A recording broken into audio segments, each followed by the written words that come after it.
बीड शहरातील एक मुलगा खेळताना विजेच्या बोर्डला चिटकला तर दुसरा मुलगा खेळताना विहिरीत पडला। सुदैवानं नातेवाईकांनी वेळीच पाहिल्यानं ही दोन्ही बालके बचावली। सध्या या दोघांचीही प्रकृती स्थिर आहे। या घटना मंगळवारी उघडकीस आल्या।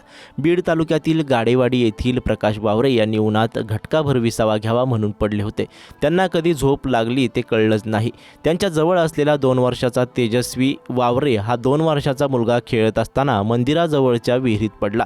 विहिरीत 4-5 फूट पाणी होतं। इकडे मूल दिसत नाही म्हणून आईने आरडाओरड सुरू केली। एवढ्यात प्रकाश शेषराव वावरे यांनी शोधाशोध सुरू केली।